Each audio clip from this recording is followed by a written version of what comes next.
you donkey dick little freaks. All right, so this video is going to be a little bit of a departure. I am about to do an engine swap in this van.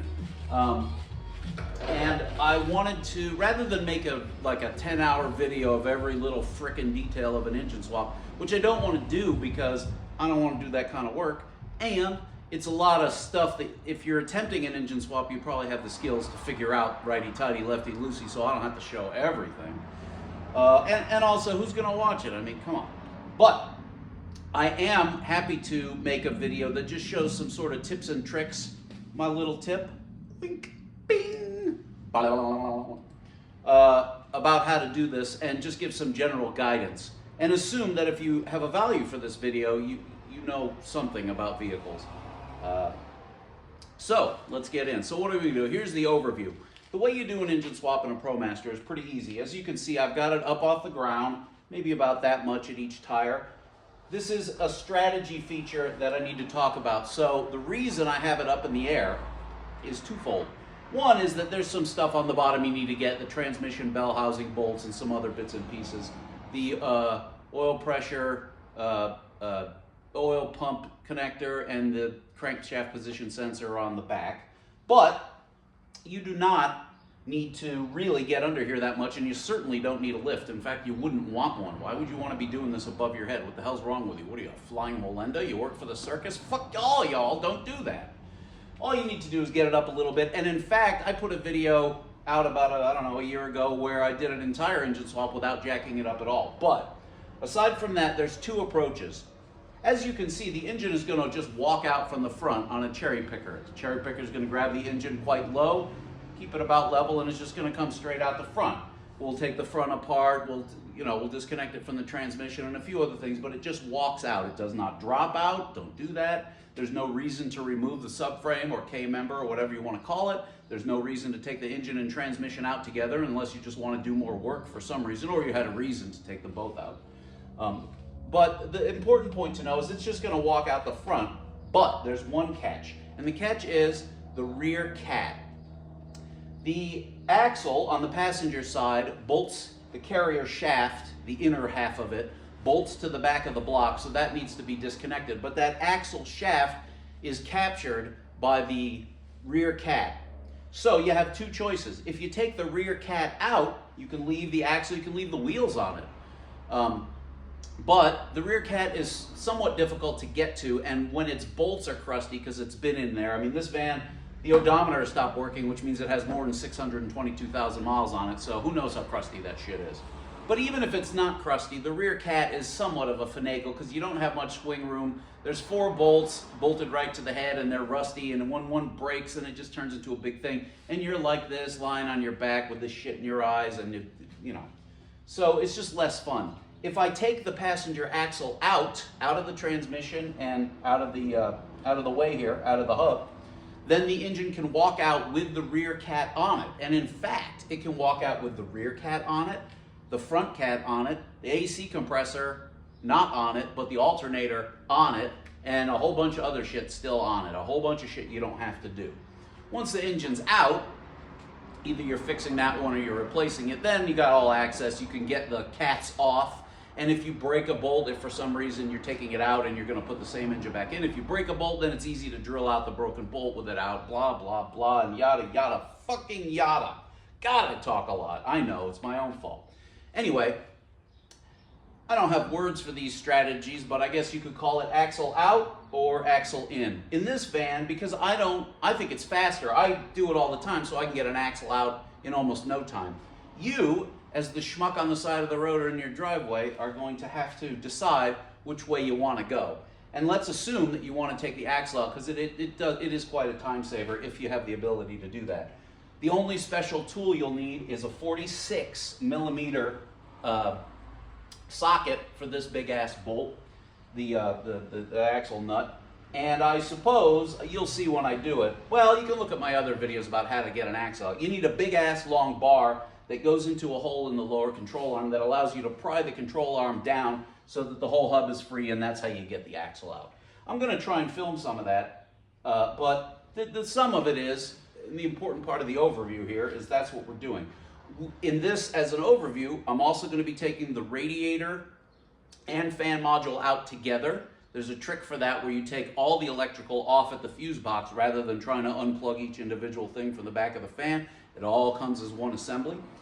In an engine swap like this, you can take the AC compressor off if you want to vent that valuable shit to atmosphere and have to refill it on the other end.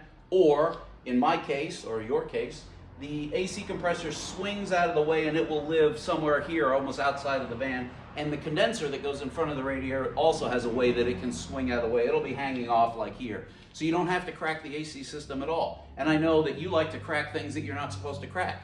That's why I love you. As an overview, as more of an overview, I have the battery disconnected and out, in fact. You do not need to take the hood off, but this particular van is missing for some reason the hood prop. So I'm probably going to take it off just so I don't have to have this bar in the way. But I could probably, you know, bungee tie it up or something like that.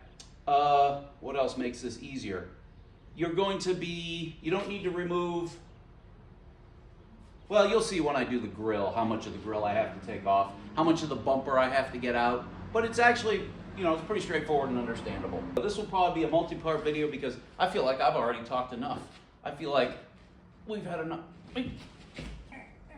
I just want to check to make sure it doesn't fall over. Seems sturdy. She's a sturdy gal. You're going to be jostling it pretty much to get the engine away from the transmission, so don't fuck around with wood blocks. I hate that shit, or cinder blocks, or a hole in the ground. What the hell is wrong with you? Get on with it. Act professional, for God's sake. It's literally 5 minutes later. I've taken the tie rod end off. Because I've done that, I've been able to move the hub wherever I want, get to the 3 bolts at the bottom of the ball joint. I believe they're 18s. Now I'm going to take out with my fancy gun the axle nut. If you don't have the fancy gun or a powerful air tool, this is going to be a bitch because you'll have to put it back on the ground to keep the hub from spinning, or pin the hub, pin the rotor with a screwdriver so you understand. That was easy. All right, now you're going to see me do my little trick with these specialized tools. This is something off a Dodge truck, about 1 inch in diameter. What you're doing is you're going into there's a little hole behind the sway bar in the control arm. By doing that, and then by cheating it with that, I can drop the lower control arm enough to get the hub loose. And it's a bit of a jigsaw puzzle, like anything in life. This is the part where you lose a finger. You're going to be pulling on the hub and pushing on the axle and then trying to get it to wiggle out the side or something. Fucking shit. There we go. I had more fun. Oh, for fuck's sake. There. Okay. This is the least fun I've had all day. Smart fuck like you will put a pan under the transmission when you do this, because when you pull the axle out, nothing's holding the fluid in, and if it's full, it comes out. There's 3 16mm bolts in a triangle pattern that hold the axle carrier to the back of the block. Wear eye protection, because shit's gonna fall in your eyes.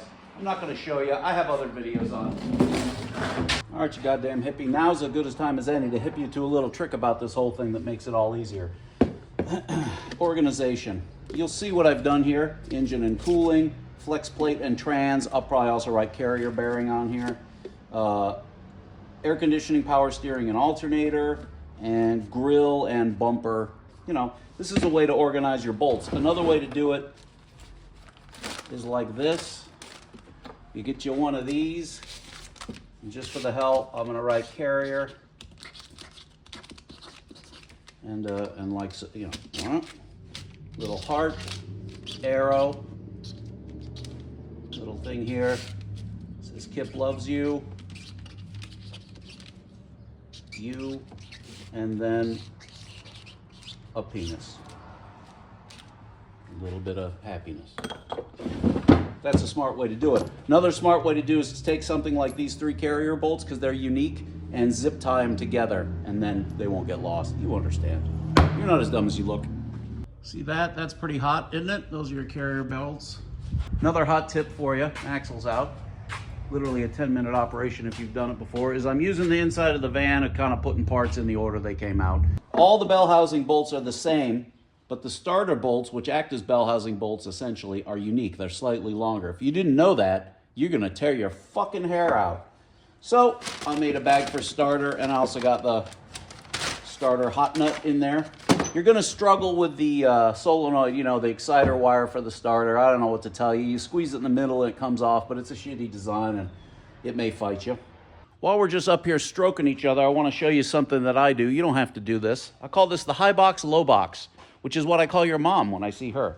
But what I have done here is created a low box. It acts as a stool, push in your stool, and it's just got a set of sockets in a magnetic tray there, and it also has a set of gear wrenches in there. Not very many. Up here, miscellaneous. That's all it needs. The point is, because we're not using a lift, we're going to be up and down a lot, and I don't want to be up and down a lot because I'm old, and I'm fat, and I'm lazy.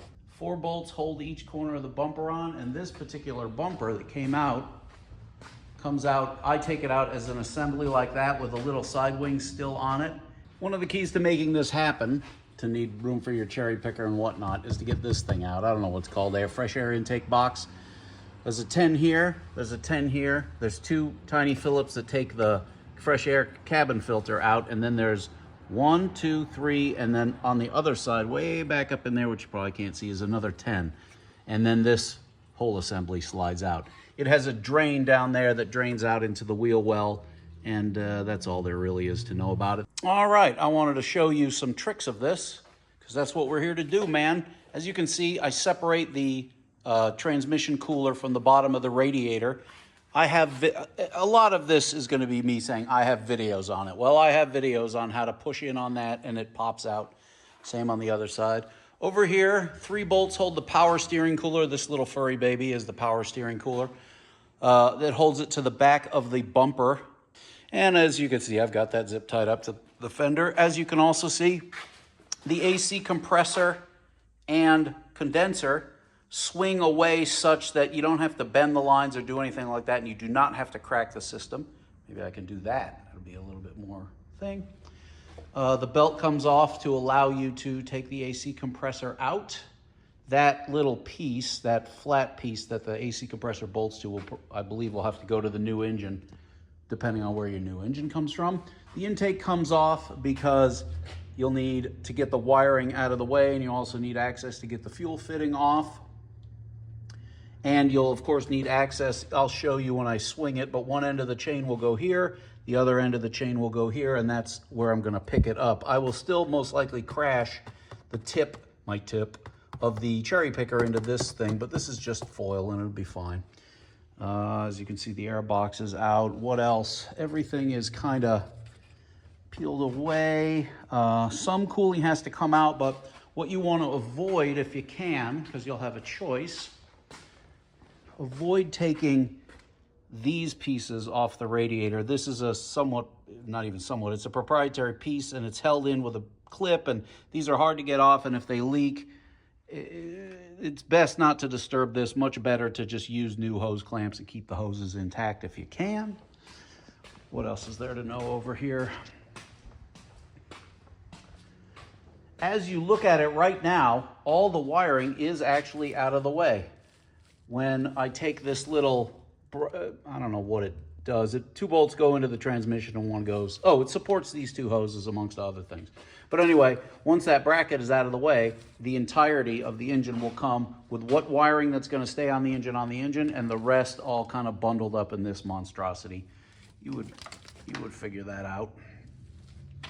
But the whole engine harness is through this. Again, I have a video on how to get this big slide connector apart, and I think I have a video on the one below it that goes to the oil cooler underneath.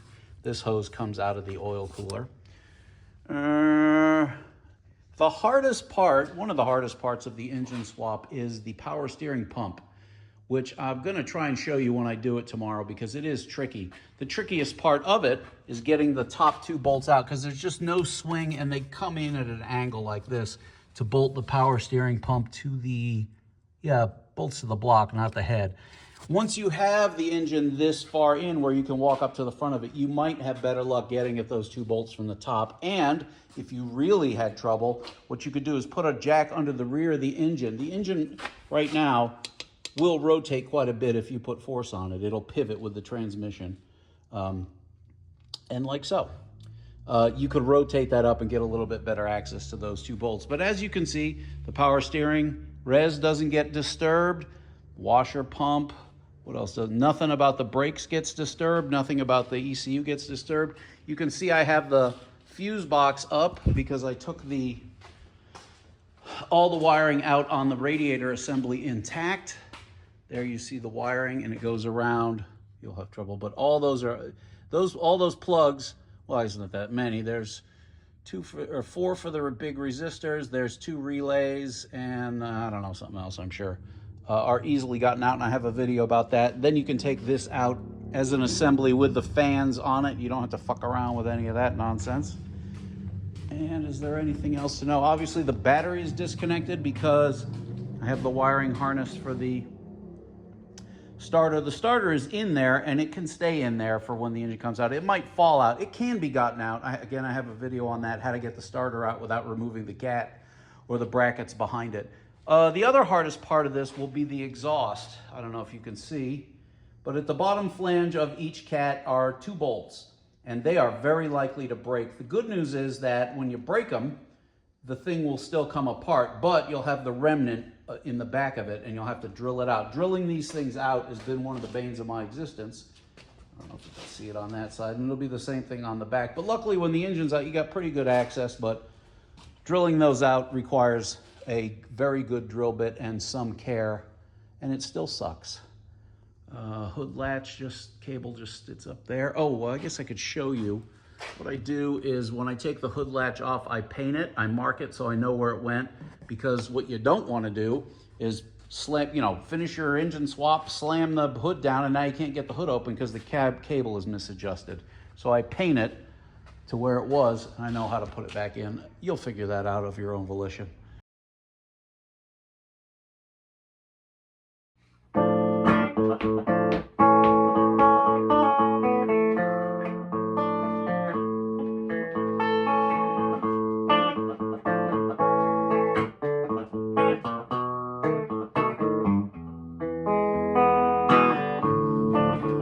My app,